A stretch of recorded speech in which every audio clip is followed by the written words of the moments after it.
Ok, niña, Brenda, por favor, puedes comenzar. Buenas tardes a todos. Vamos a dar seguimiento con el programa. Bueno, y aquí toda nerviosa, compañeros, pero vámonos. Bueno, pues yo soy Brenda y hoy les voy a presentar el ciclo de Calvin. Ya casi acabamos la unidad. Bueno, pues les voy a dar un poquito de historia primero. Y es que las primeras formas de vida sobre la Tierra debieron haber obtenido sus materias primas y energía de moléculas orgánicas simples, disueltas en su ambiente acuoso. Estas moléculas orgánicas tuvieron que formarse por medios abióticos, o sea, como resultado de reacciones químicas no biológicas que ocurrieron en los océanos primitivos. Por lo tanto, justo como nosotros los seres humanos sobrevivimos con nutrimentos que tomamos de nuestro ambiente, del mismo modo debieron haber sido las formas de vida originales. Los organismos que dependían de la fuente externa de compuestos orgánicos se llamaron heterótrofos. El número de organismos heterótrofos que vivió en la Tierra primitiva debió ser realmente muy limitado porque la producción espontánea de moléculas orgánicas es muy lenta. Entonces, la evolución de la vida en el planeta recibió un impulso tremendo con la aparición de organismos que empleaban una nueva estrategia metabólica, que a diferencia de sus predecesores, estos organismos podían fabricar sus propios nutrimentos orgánicos a partir de tipos más sencillos de moléculas inorgánicas, como lo era el dióxido de carbono y el sulfuro de hidrógeno. Entonces, los organismos capaces de sobrevivir con dióxido de carbono como su principal fuente de carbono se denominaban autótrofos. Entonces, la manufactura de las moléculas orgánicas complejas a partir del dióxido de carbono demanda grandes cantidades de energía. En el curso de la evolución surgieron dos tipos principales de autótrofos que se distinguen por su fuente de energía. Los quimiautótrofos utilizan la energía almacenada en las moléculas inorgánicas como amoníaco, sulfuro de hidrógeno y nitritos para convertir el dióxido de carbono en compuestos orgánicos, mientras que los fotoautótrofos emplean la energía radiante del sol para obtener el mismo resultado. Durante la fotosíntesis se retiran electrones con relativamente baja energía de un compuesto donador y se convierten en electrones de alta energía con la energía absorbida por la luz, es decir, los fotones que excitan estas moléculas para que se lleven a cabo las reacciones. Estos electrones de alta energía se emplean después en la síntesis de moléculas biológicas reducidas como lo es el almidón y los aceites. Es entonces que entramos a hablar de la fotosíntesis, que pues ya lo conocemos bastante bien, pero pues debemos mencionarlo antes de entrar al ciclo de Calvin. Y es un proceso impulsado por la energía de la luz, en donde se crean moléculas de glucosa y otros azúcares a partir del agua y el dióxido de carbono, mientras que se libera el oxígeno como un subproducto, como un producto, como un desecho, lo leí de varias formas. Y bueno, las moléculas de glucosa proporcionan a los organismos dos recursos cruciales, la energía y el carbono fijo. Y es entonces que podemos ver en estas dos fases de la fotosíntesis, que bueno, yo las puse como fase luminosa y oscura, pero creo que es un poco más correcto llamarlas dependientes de la luz e independientes de la luz. Bueno, en las reacciones dependientes de la luz es donde se llevan a cabo en los tilacoides y el ciclo de Calvin se lleva a cabo en el estroma. Y bueno, en esta reacción no es necesariamente que se lleve de noche o cuando no hay luz del sol. Sin embargo, solo quiere decir que no la necesita a la luz del sol, pero sí necesita a los productos que son resultantes de las reacciones de la luz, que bueno, ya los voy a mencionar ahorita más adelante. Les voy a hablar un poco de la fase luminosa, no me enfoqué tanto en esto porque pues mi enfoque iba al ciclo de Calvin, pero de todas maneras quería mencionarlo. Y la primera etapa dependiente de la luz, la fotosíntesis, usa dos de los tres reactivos, el agua y la luz, y genera uno de los productos, el oxígeno. Se requieren las tres condiciones necesarias, los pigmentos de la clorofila, el cloroplasto y las enzimas catalizadoras. La primera etapa transforma la energía luminosa en energía química, almacenada en este punto en moléculas de ATP y NADPH, que posteriormente vamos a ocupar en el ciclo de Calvin. Bueno, la formación del ATP durante el proceso de fotosíntesis oxigénica se denomina fosforilación no cíclica porque los electrones se mueven en trayectoria lineal del H2O al NADPH. Es entonces que entramos ahora sí ya a ver el ciclo de Calvin, pero de nuevo les voy a dar un poco de historia antes. Y es que en la segunda etapa de la fotosíntesis puede llevarse a cabo sin la luz, por lo que estos pasos a veces son llamados reacciones independientes de la luz o reacciones oscuras, porque realmente el término reacciones oscuras o fase oscura se presta a malinterpretaciones para que tengan mucho ojo con eso, no quiere decir que ocurren de noche ni nada por el estilo, pero bueno, muchos biólogos honran al científico Melvin Calvin, quien ganó el premio Nobel en 1961 por la elaboración de este complejo conjunto de reacciones químicas, nombrándolo pues el ciclo de Calvin. Y después de la Segunda Guerra Mundial, Melvin Calvin en la Universidad de California en Berkeley, junto con sus colegas Andrew Benson y James Paschen, paréntesis, También pueden llegar a encontrar el ciclo de Calvin, llamado como el ciclo de Calvin-Benson, realmente pues por este colaborador. Bueno, continúo. Comenzaron lo que resultó un estudio de un decenio respecto a las reacciones enzimáticas mediante las que el dióxido de carbono se asimila en las moléculas orgánicas de la célula. Armados con el isótopo radioactivo duradero y recién disponible del carbono 14 y con una nueva técnica que era la cromatografía bidimensional en papel, estos investigadores empezaron la tarea de identificar todas las moléculas marcadas que se producen cuando las células captan el carbono 14, disculpa, y el oxígeno.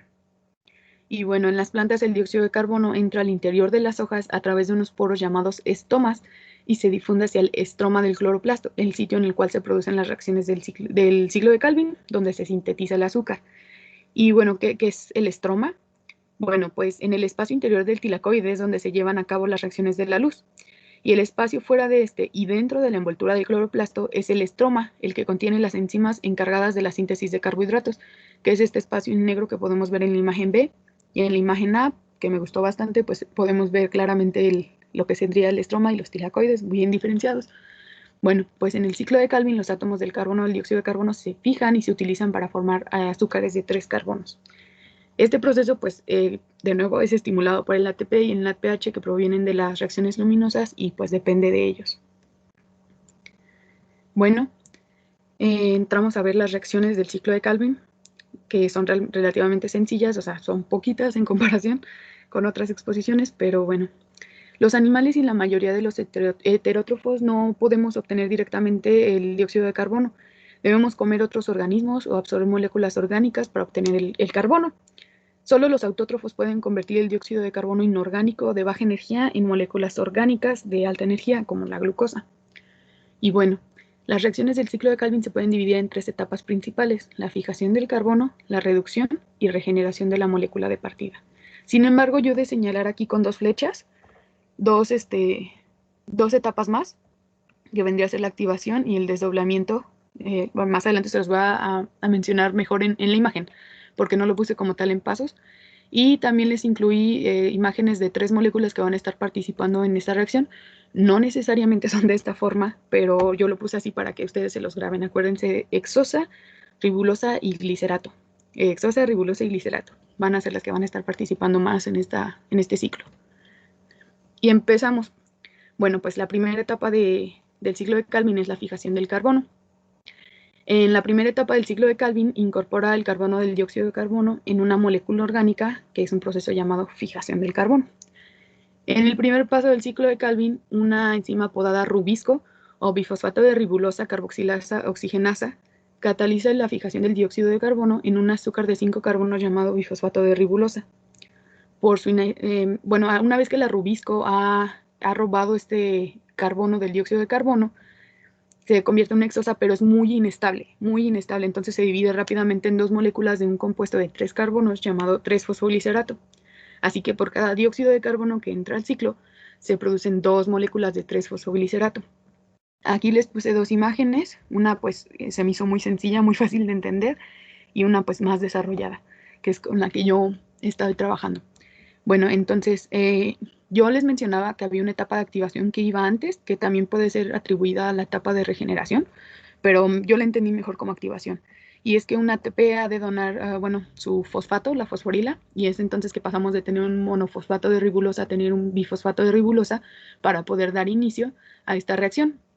Es entonces que entra el dióxido de carbono del ambiente y con ayuda de la rubisco es integrado en un compuesto inestable de 6 carbonos, como les mencionaba. Sin embargo, por su estabilidad con ayuda del agua, se va a dividir en 2 moléculas de 3-fosfoglicerato. Entonces, ¿aquí alguna duda o esto quedó claro? No sé si hablé muy rápido. Ok, tomar eso como un no. Bueno, entonces entramos en la segunda etapa, que es la reducción. La etapa de reducción del ciclo de Calvin, que necesita ATP y NADPH para convertir el 3-fosfoglicerato en un azúcar de 3 carbonos. Pues cada molécula de 3-fosfoglicerato recibe un grupo fosfato del ATP y se convierte en una molécula con doble fosforilación llamada 1,3-bifosfoglicerato. Las moléculas de 1,3-bifosfoglicerato se reducen y cada molécula recibe 2 electrones de NADPH y pierde uno de sus grupos fosfato para convertirse en un azúcar de 3 carbonos llamado gliceraldehído 3-fosfato. Como podemos ver, realmente es casi que la misma molécula, pero ha sufrido un cambio. Entonces, de nuevo aquí están las dos imágenes, por si no entienden la más desarrollada, aquí está la otra. Y entonces con ayuda del ATP, de nuevo se fosforila, tenemos nuestro producto, el 1,3-bifosfoglicerato, que se va a reducir con ayuda del NADPH proveniente de la fase luminosa para sacar el NADP y pues su fosfato y tener aquí transformado nuestro gliceraldehído 3-fosfato, que es el que nos va a servir más adelante para la formación de glucosa. Finalmente entramos en la etapa de regeneración, que bueno, algunas moléculas del gliceraldehído 3-fosfato se van para formar glucosa, mientras que otras deben reciclarse para regenerar el aceptor de bifosfato de ribulosa. Y es aquí donde yo les mencionaba la etapa del desdoblamiento, porque no todas las moléculas que se generan en el proceso se van a utilizar para formar la glucosa. Entonces, para que un gliceraldehído 3-fosfato salga del ciclo y se dirija a la síntesis de la glucosa, 3 moléculas de dióxido de carbono deben entrar en el ciclo, por lo que resulta en 3 nuevos átomos de carbono fijo. Cuando 3 moléculas de dióxido de carbono entran al ciclo, se producen 6 moléculas de gliceraldehído 3-fosfato. Una sale del ciclo y se utiliza para formar la glucosa, mientras que las otras 5 deben reciclarse para generar 3 moléculas del aceptor bifosfato de ribulosa. Bueno, pues ya aquí ya les presento completamente el ciclo. Quería primero presentarles las 3 etapas principales. Y en este caso aquí ponen al bifosfato de ribulosa como carboxilasa de bisfosfato de ribulosa, pero pues estamos hablando la misma molécula. Entonces, como les decía, con 3 moléculas de dióxido de carbono solo nos va a salir una molécula de gliceraldehído 3-fosfato que se va a utilizar para la procedente formación de la glucosa. Pero normalmente se entrarían 6 para que se pueda dar este proceso bien. Entonces, empezamos con que en primer lugar se observa donde el carbono es fijado por la enzima apodada rubisco y entra en el ciclo mediante la unión con el bifosfato de ribulosa de 5 carbonos para formar el inestable de 6 carbonos, que se divide tan rápidamente que ni siquiera se muestra en muchas imágenes del proceso, porque pues, muy rápido por la inestabilidad se dividen en sus 2 moléculas de 3 carbonos, que es la que habíamos mencionado antes, el 3-fosfoglicerato. Pero como entramos 6 moléculas de dióxido de carbono, hemos de recibir 12 moléculas de 3-fosfoglicerato. Es entonces que, bueno, entramos a la etapa de reducción, que es donde el ATP pues ataca, por así decirlo, y fosforila este compuesto para formar el 1,3-bifosfoglicerato y salen los 12 ADPs, porque recordemos que tenemos 12 moléculas de 3-fosfoglicerato. Entonces vamos a tener 12 moléculas de 1,3-bifosfoglicerato. Entonces se va a reducir con ayuda de 12 NADPHs que van a reducirse y van a formar las 12 moléculas de gliceraldehído 3-fosfato. Y es donde entra la etapa del... Nada más se van a oxidar. Ajá, se oxidan, perdón. Me confundí un poquito. Bueno, entonces ahora sí les digo, entrábamos en la etapa del... Se me pierde el mouse. En la etapa del desdoblamiento, que es el número 4, para donde les digo que no todas las moléculas que se generan en este ciclo van a ser utilizados en la formación de la fructosa, sino que van a ser reutilizadas. Entonces, por cada 6 moléculas de dióxido de carbono solo vamos a obtener 2 moléculas de gliceraldehído 3-fosfato, que va a proceder a transformarse en fructosa y posteriormente en sacarosa. Pero bueno, continuamos con el ciclo. Es entonces que estas 10 moléculas de gliceraldehído 3-fosfato se van a regenerar con ayuda del ATP para volver a tener nuestro bifosfato de ribulosa para pues comenzar el ciclo. Entonces pues el ciclo comienza y termina con la misma molécula, pero el proceso combina pues carbono con energía para construir carbohidratos, que pues es el alimento para la vida. Entonces, ¿cómo es que la fotosíntesis almacena energía en azúcares? Pues en estos pasos del ciclo de Calvin usan energía química del ATP para combinar estos 6 átomos de carbono en 6 moléculas de dióxido de carbono con 12 moléculas de hidrógeno caliente, o bueno, pues el hidrógeno perteneciente al NADPH, y el resultado es una molécula de glucosa. Las moléculas de sacarosa que se forman en el citosol a partir del gliceraldehído 3-fosfato del ciclo de Calvin se transportan fuera de las células en las hojas y el floema, donde son trasladadas a los diversos organismos no fotosintéticos de la planta. Del mismo modo que la glucosa sirve como fuente de energía y bloques orgánicos de la construcción en la mayor parte de los animales, la sacarosa tiene una función análoga en casi todas las plantas. Por otro lado, el almidón se almacena dentro de los cloroplastos como gránulos. Tal como el glucógeno almacenado proporciona a los animales glucosa disponible en los momentos de necesidad, el almidón almacenado en las hojas de las plantas les brinda azúcares por la noche, cuando las reacciones dependientes de la luz no son posibles. Y bueno, aquí a forma de resumen les pongo pues, los productos y reactivos generados en este ciclo, pero nada más para 3 dióxidos de carbono. Es decir, se necesitan 3 vueltas del ciclo de Calvin para crear una sola molécula de gliceraldehído 3-fosfato que pueda salir del ciclo para formar la glucosa. Es decir, que en 3 vueltas del ciclo de Calvin vamos a tener 3 moléculas de dióxido de carbono que se van a combinar con 3 aceptores de bifosfato de ribulosa, lo cual formará 6 moléculas de gliceraldehído 3-fosfato, y una sola molécula de gliceraldehído 3-fosfato sale del ciclo para formar la glucosa. Y las otras 5 moléculas de gliceraldehído 3-fosfato se reciclan, lo cual genera 3 moléculas aceptoras de bifosfato de ribulosa. En cuanto a los ATPs, vamos a necesitar 9 moléculas de ATP que se convierten en 9 ADPs, 6 durante la etapa de fijación y 3 durante la etapa de regeneración. En cuanto al NADPH, vamos a ocupar 6 moléculas de NADPH que se convierten en 6 moléculas de NADP durante la etapa de reducción, que es el único momento en el que participa esta molécula. Con base en las reacciones vistas, pues resulta evidente que la síntesis de carbohidratos es una actividad costosa para la planta, para estos organismos. La conversión de 6 moléculas de dióxido de carbono en una molécula de azúcar de 6 carbonos y la regeneración de bifosfato de ribulosa requieren 12 moléculas de NADPH y 18 moléculas de ATP. Este gran gasto de energía refleja el hecho de que el dióxido de carbono es la forma más oxidada en la que el carbono puede encontrarse. Y bueno, ahí terminamos pues con el ciclo de Calvin, pero quería yo hablarles del control redox, ya que lo encontré en un libro y se me hizo pues importante incluirlo. Y es que varias enzimas clave del ciclo de Calvin solo están activas con la luz, cuando se produce el ATP y el NADPH por fotosíntesis. Este control dependiente de la luz de las enzimas del cloroplasto lo ejerce en una pequeña proteína llamada tirredoxina, que puede encontrarse en su forma reducida u oxidada. No todos los electrones que pasan por la ferredoxina se emplean para reducir NADPH. De hecho, algunos de estos electrones se trasladan a la tirredoxina. Una vez que se aceptó un par de electrones, la tirredoxina reduce ciertos puentes de disulfuro en grupo sulfhídrido en algunas enzimas del ciclo de Calvin. Bueno, pues este cambio covalente en la estructura proteica activa las enzimas y ello fomenta la síntesis de carbohidratos en el cloroplasto. En la oscuridad, cuando la fotosíntesis cesa, la tirredoxina ya no reduce por efecto de ferredoxina y las enzimas del ciclo de Calvin se revierten al estado oxidado en el que están inactivas. Y bueno, pues aquí ya viene una imagen un poquito más, pues más claro, ¿verdad? Porque a veces con el puro texto no se entiende.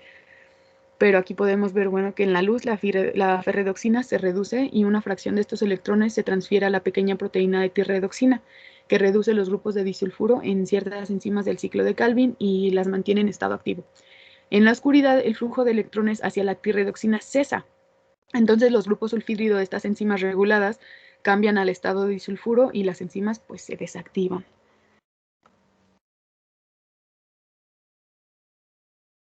Y bueno, ahora sí entramos a la fotorrespiración. Y bueno, aunque el glicolato no es parte del ciclo de Calvin, es un producto de la reacción catalizada por la Rubisco, ya que se encontró que esta enzima también cataliza una segunda reacción en la que el oxígeno se une con el bifosfato de ribulosa para producir 2-fosfoglicolato, junto con el fosfogliceraldehído. Una enzima que se convierte después en fosfoglicolato en glicolato, en el estroma también. Entonces el glicolato que se produce en el cloroplasto se transfiere al peroxisoma y permite la liberación de dióxido de carbono. Debido a que la captación del oxígeno y la liberación del dióxido de carbono, tal reacción fue denominada pues fotorrespiración. Y bueno, dado que la fotorrespiración conduce a la liberación de moléculas de dióxido de carbono fijadas con anterioridad, es un desperdicio de energía para la planta.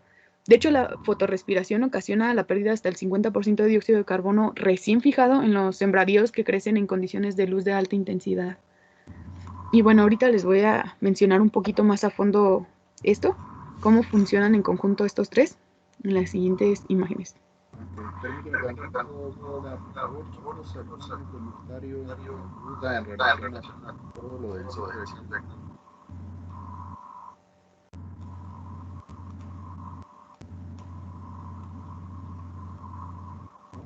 Ok, está bien. Ok. Bueno, los estudios de la actividad enzimática en la rubisco purificada muestran que la enzima tiene una preferencia hasta cierto punto baja por el dióxido de carbono como un sustrato respecto al oxígeno. Y la razón de esta falta de especificidad es que ni el dióxido de carbono ni el oxígeno se unen con el sitio activo de la enzima. La enzima se une con el bifosfato de la ribulosa que adopta la forma de enodiol y esta forma de bifosfato de ribulosa puede entonces ser atacada por el dióxido de carbono o por el oxígeno. Entonces, vista de esta manera, la fotorrespiración parece consecuencia inevitable de las propiedades catalíticas de la rubisco, la enzima que participa en este ciclo de Calvin. Una enzima que se supone evolucionó en una época en la que los niveles de oxígeno en la atmósfera eran casi inexistentes. Bajo las condiciones atmosféricas actuales, el oxígeno y el dióxido de carbono pues compiten entre sí y la dirección predominante de la reacción catalizada por la rubisco depende de la proporción de dióxido de carbono y oxígeno disponible pues para la enzima. Entonces ahora sí, ya les pongo aquí una imagen más clara de lo que vendría a ser la fotorrespiración. Y bueno, es que la enzima rubisco puede catalizar dos reacciones diferentes con el bifosfato de ribulosa como un sustrato, que en este caso está en forma de enodiol aquí en el plano. Y entonces, si el bifosfato de ribulosa reacciona con el oxígeno, procedemos a seguir la dirección del 1B. Entonces, reacciona con oxígeno. La reacción produce un intermediario de oxigenasa, que es se me pierde, intermediario de oxigenasa. Entonces, se degrada en 3-fosfoglicerato y 2-fosfoglicolato, correspondiente al paso 3B. El resultado final de estas reacciones es la liberación de dióxido de carbono, una molécula que la célula había gastado energía antes ya para fijarla. Entonces tenemos en contraste la otra ruta, que es donde toma el dióxido de carbono y procede al paso 1A, que reacciona con el dióxido de carbono. La reacción produce un intermediario de carboxilasa, es decir, el paso 2A, intermediario de carboxilasa, y se degrada en dos moléculas de 3-fosfoglicerato. Entonces, a partir del 3-fosfoglicerato, pues podemos continuar con el ciclo de Calvin. Y aquí pues nada más les puse yo lo que acabo de decir, por si no les quedó claro y lo quieren leer más tarde o algo así. Entonces ahora sí entramos a los peroxisomas y la fotorrespiración, que es lo que les decía pues hace ratito. Y es que los estudios referentes a los peroxisomas de las células en las hojas revelaron un ejemplo sorprendente de una interdependencia entre los diferentes organelos.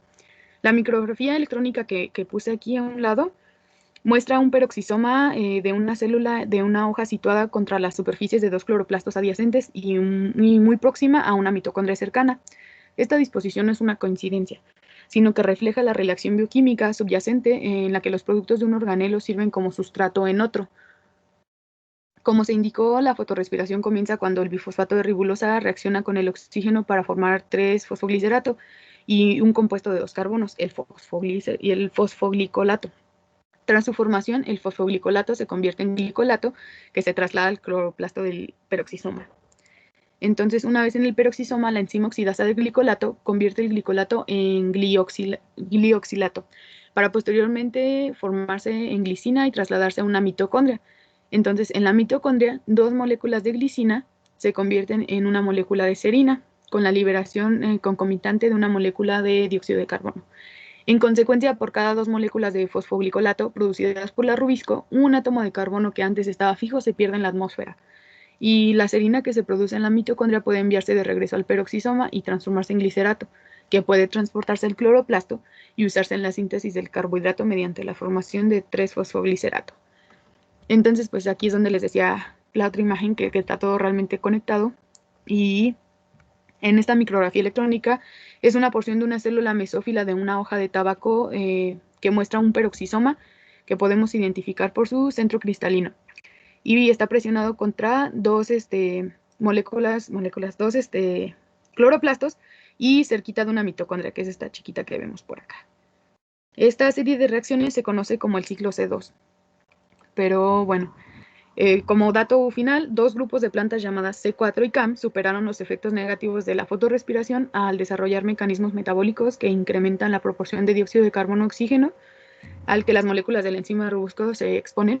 Pero bueno, ese ya es tema de la exposición de mi compañera, ya no les robo más. ¿Alguna duda, comentario? Regrésate a la anterior, por favor, Brenda. ¿Esta o la anterior? Esa está bien. Aquí, bueno, está bastante bien explicado, Brenda. Hay que comentar el aspecto que tú dices en este sentido de la habilidad que han generado ciertas plantas para desarrollar estos sistemas de captación de CO2. Y en particular, aquí estamos viendo también ya una pequeña introducción a lo que viene siendo el ciclo de Krebs, y es cómo es que se forma el glioxilato. El glioxilato es una molécula que se genera en el ciclo de Krebs y en los peroxisomas, y es un ciclo bioquímico que vamos a revisar ya en la siguiente unidad, que prácticamente ha sido un aspecto evolutivo que han desarrollado ciertas bacterias y ciertas plantas para poder producir este compuesto, que es un intermediario del ciclo de Krebs y que, como ustedes ven, está conectado entre la mitocondria y cómo se transporta también este compuesto hacia el cloroplasto en forma de glicolato. Entonces, vamos a hacer énfasis un poquito en este ciclo, pero en la siguiente unidad, que es el ciclo del glioxilato. Gracias, Brenda. No sé si tengan algún comentario, chicos, por favor. Desde mi punto de vista estuvo bastante bien explicado. Es importante, les recuerdo, lean, por favor, lean previamente a las presentaciones. Luis Enrique, por favor. ¿Me podrías repetir cuántos ciclos del ciclo de Calvin son necesarios para producir una molécula de glucosa? Se requieren 3 moléculas de dióxido de carbono. Mira, por acá te la... Ah, bueno, pues aquí está. Se necesitan 3 vueltas del ciclo de Calvin para crear una molécula de gliceraldehído 3-fosfato que pueda salir del ciclo para formar la glucosa. Gracias. ¿Respondí tu duda? Sí, gracias. De todas formas, también acá están, pues, mis fuentes, por si alguien quiere checarlos. La mayoría los saqué del libro de biología celular y molecular. Por si no lo tienen, se los paso por correo o algo. Ok, Brenda, muchas gracias. Por favor, nos compartes la presentación PowerPoint a todos y damos seguimiento a quién va a hacer la siguiente exposición. Yo creo que... La niña Ponce, a ver, permítame. Adelante, Ponce.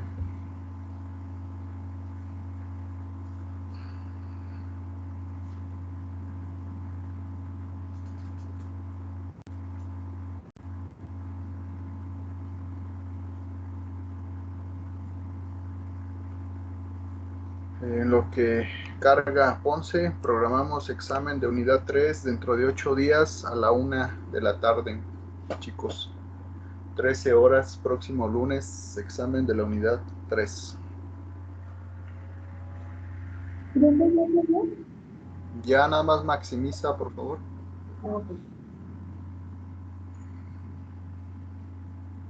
¿Ya lo ven en grande? Ya se ve.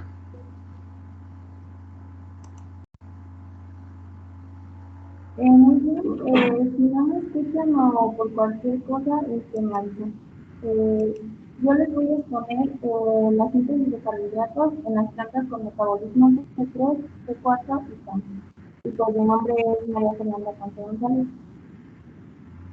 Bueno, como sabemos, las plantas y otros organismos fotosintéticos son los principales responsables de regular la concentración de dióxido de carbono en la atmósfera a partir pues, del proceso fisiológico más importante, que es la fotosíntesis, como lo mencionó nuestra compañera, que es una serie de reacciones químicas en la que ciertos reactivos como el dióxido de carbono, el agua y la luz solar interactúan para producir compuestos orgánicos, carbohidratos, cuyo residuo generalmente es el dióxido de carbono.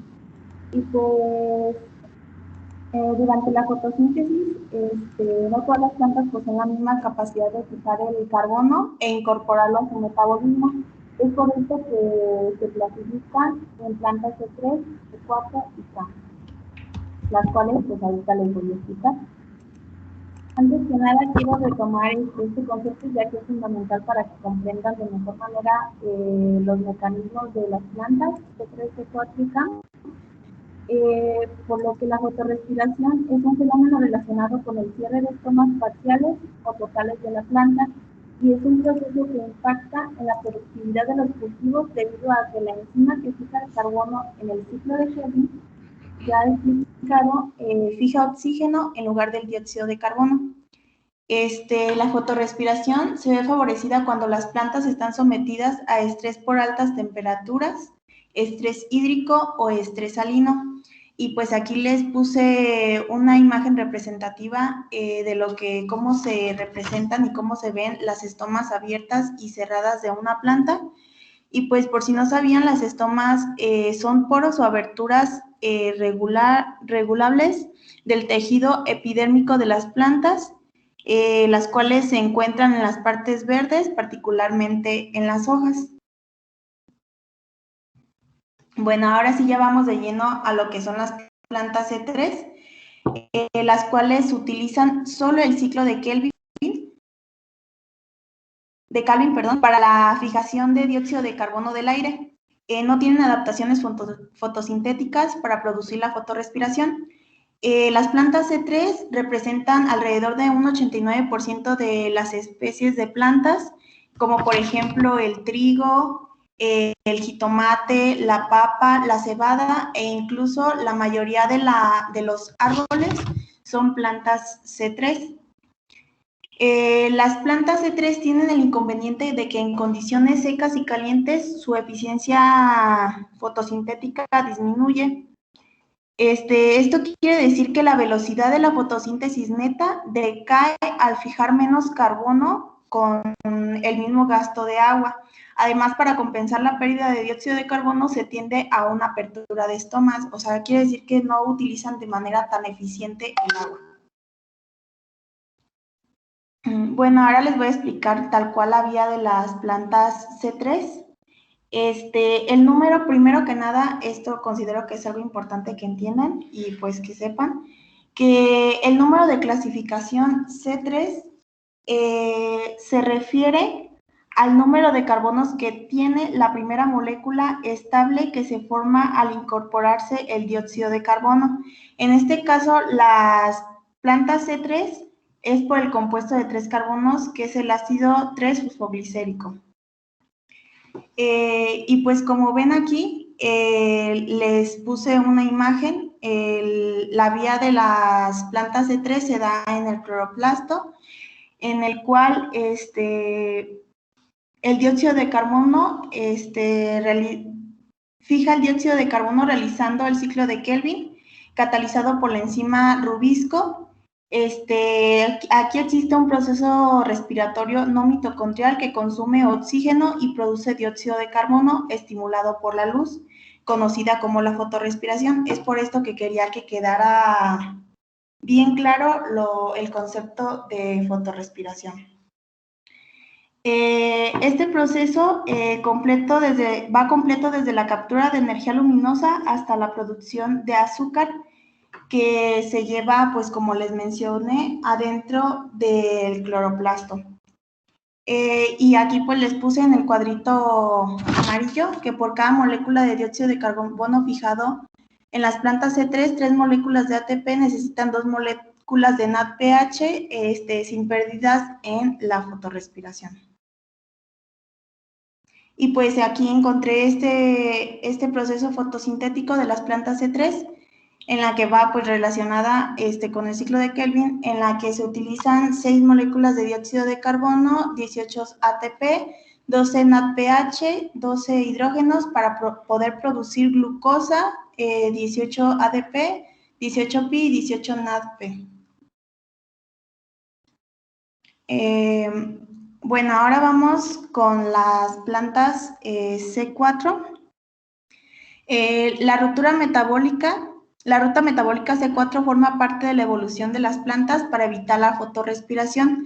Esta ruta metabólica es una adaptación de las plantas para tener una eficiencia de uso de agua mayor que la C3. Es como les mencioné, las plantas C3 no utilizan de manera eficiente el agua. Es por esto que las plantas C4 es como una evolución más.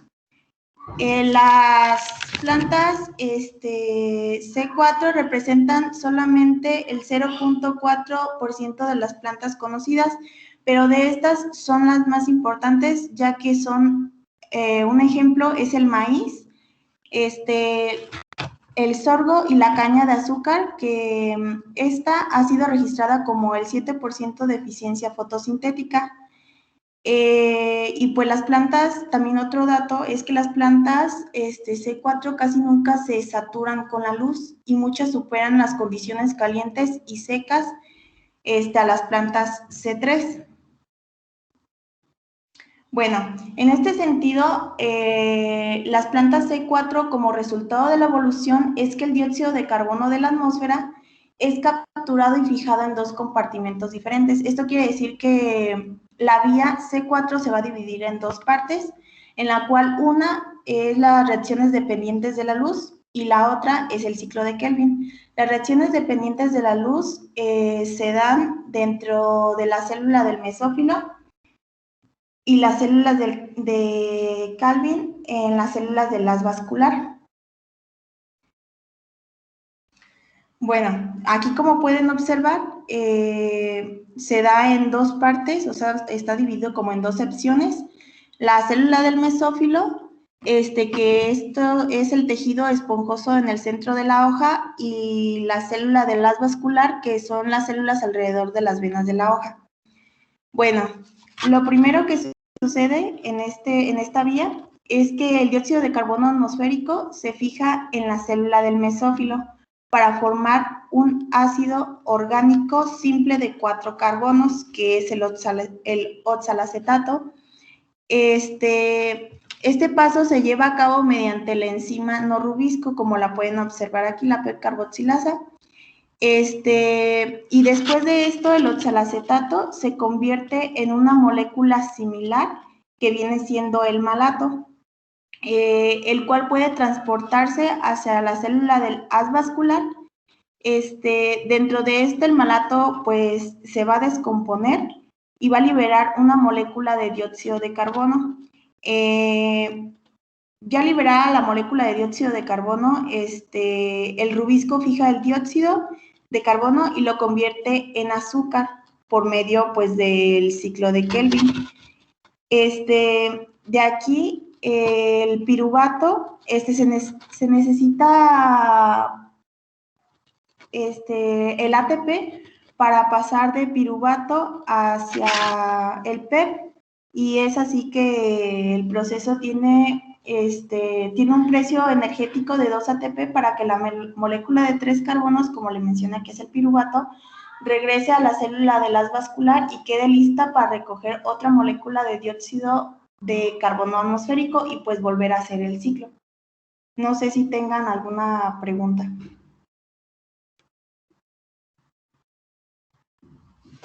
¿No? Bueno, prosigo.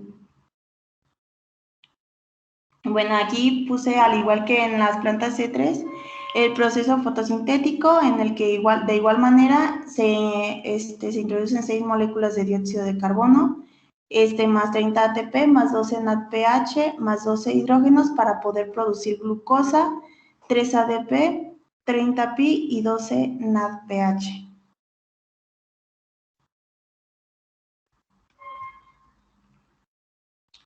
Bueno, esta adaptación está encaminada al uso eficiente del agua, pero más allá de eso es que estas plantas aún no tienen tolerancia al estrés hídrico. Y pues la fotorrespiración está presente de manera muy pequeña en estas plantas, y pues una ventaja muy grande que tiene es que este proceso de 2 etapas bombea activamente el carbono hacia la célula de la vaina fascicular, y el bloqueo del oxígeno produce un entorno de 10 a 120 veces como mucho de dióxido de carbono disponible en el ciclo de Kelvin. Esto es por esto que casi no hay fotorrespiración. Bueno, por último vamos a ver las plantas CAM. Las plantas CAM, además de inhibir la fotorrespiración, su adaptación evolucionarán para tolerar el estrés hídrico, cosa que no tienen, como si recuerdan, las plantas C4. Ya que se caracteriza por la suculencia a tejidos o suculencia celular, disminución drástica de órganos fotosintéticos, cierre estomático diurno que evita la pérdida de agua, presencia de sistemas radicales extensivos, etc. Y bueno, las plantas CAM representan alrededor de un 10% de las plantas existentes, tal como son la piña, las cactáceas, los cactus o el agave. Y bueno, aquí les puse igual el diagrama de la vía de las plantas CAM, en el que de igual manera se da, bueno, en el que estas no se da en 2 partes, pero como de día y de noche. En el cual, en la noche, ingresa el dióxido de carbono, en el cual se forma, un ácido orgánico.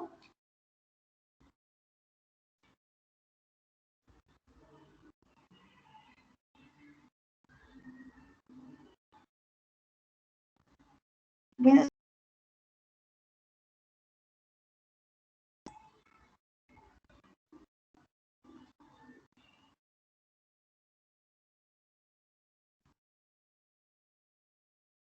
profe.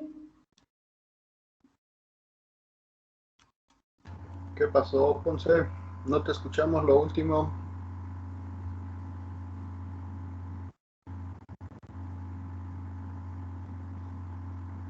¿Profe, me escuchó?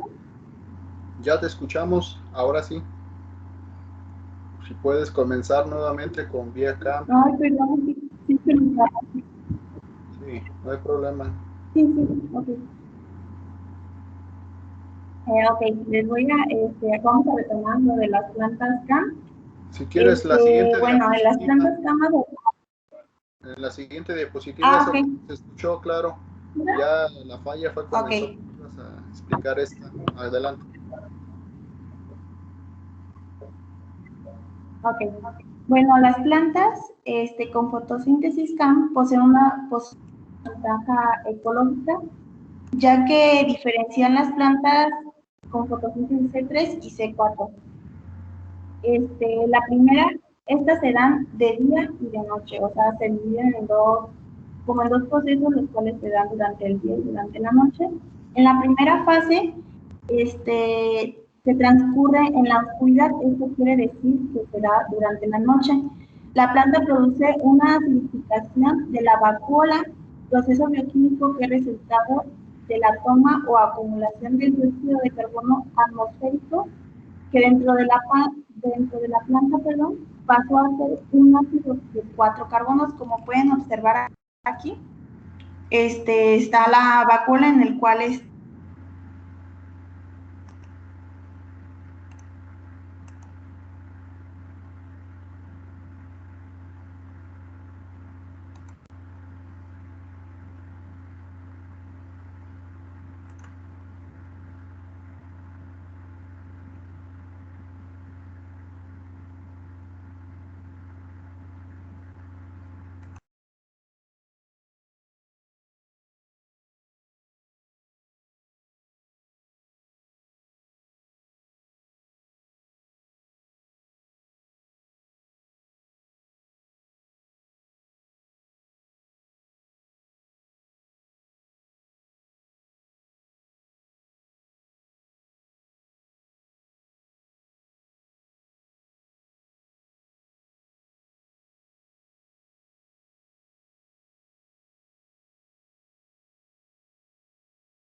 Ok, perdimos comunicación con Ponce. ¿Sí me escuchan? Beltrán, Brenda, ¿sí? Sí, profe. Sí, profe, se le oye. Sí, Ah, profe. vamos a esperar si se puede reincorporar. De lo contrario, nos vamos a esperar un poquito, que se nos fue, se desconectó. Vamos a esperar un momento.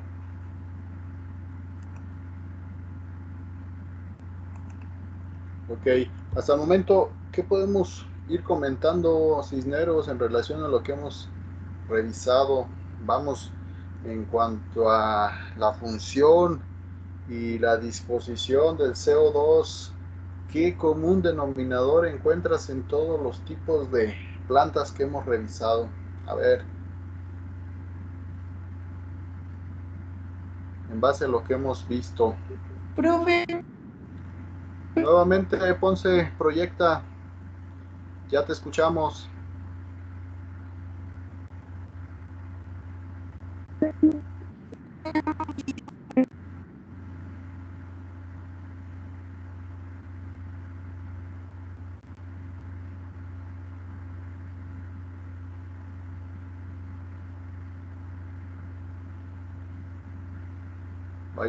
Vayan pensando la pregunta, vayan integrando todo para que me respondan, por favor.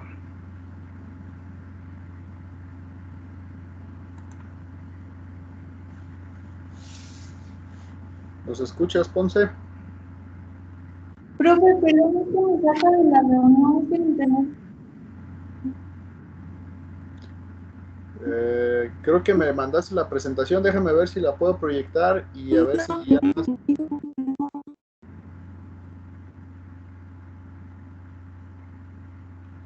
Ok, y si no, lo dejamos para el día de mañana, Ponce. Espero que se restablezca tu señal, ¿sí?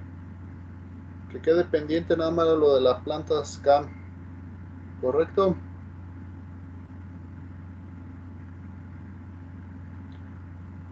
Ok, hasta el momento, chicos, ¿a quién le pregunté? ¿Quién fue el elegido? Por ahí, ¿quién puede contestar? ¿Cisneros? A ti te pregunté, ¿no? ¿O Beltrán? Fue a mí, pero estoy pensando, profe.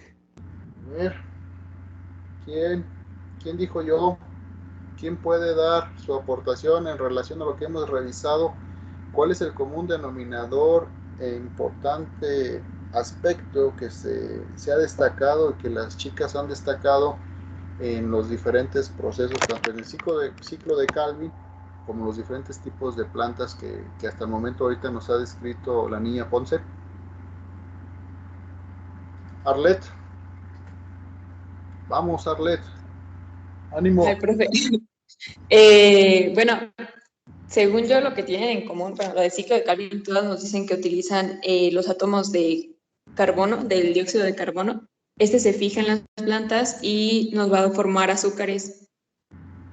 Y pues en todas utilizan como estimulador el ATP y el NADPH. Según yo, son de las relaciones que tienen. ¿Es cierto, Dean, lo que dice? ¿Estás de Sí, profe. acuerdo? ¿Sí? Sí, estoy ¿Por de acuerdo. qué? A ver, fortalece, Ah, por pues, favor. pues debido a la fijación del dióxido de carbono, nos ayuda a generar glucosa, que también es un alimento para las plantas. Sí, pues sí, es correcto, sí es el común denominador. Lo importante, las estrategias que han desarrollado diferentes tipos de plantas para poder asimilar el CO2 y como lo dijo Pablo, el principal objetivo en este tipo de microorganismos, plantas, pues es la asimilación del CO2 para generar la glucosa como fuente de energía y distribuirla a todos los procesos metabólicos que son requeridos para la célula, ¿no? Obviamente, aprovechando el NADPH reducido, ¿sí? Para poder llevar a cabo todas las transformaciones químicas y diferentes metabolitos dependiendo de los tipos de mecanismo y plantas en las cuales esté tratando. Vámonos dejándolo aquí y nos vemos el día de mañana para que Ponce nos termine de explicar lo de las plantas CAM. Lo que sí es apúntenlo en su pizarra, en su calendario. Examen de la unidad número 3 de hoy en 8 días a las 13 horas por este canal. Y nos vemos el día de mañana. Yo comienzo la unidad 4, ciclo de Krebs, después de que termine Ponce. ¿Dudas, comentarios? ¿Alguien ¿Profe? iba? Dígame. Yo tengo una duda. El examen sí va a venir hasta esto de C3, C4 y CAM, ¿verdad? Todo lo que veamos en la unidad, joven León, puede venir. Todo lo que veamos en laboratorios puede venir. Todo, todo, como en el amor que manifestamos a nuestras madres el día de hoy, todo puede venir. Ok, ¿Vale? profe, gracias. Bueno, pues, nos vemos mañana, chicos. Bonita tarde a todos. Igualmente, profe, hasta mañana. Profe, una pregunta. ¿Ya se fue? Oh, fuck. Adiós, vaquero.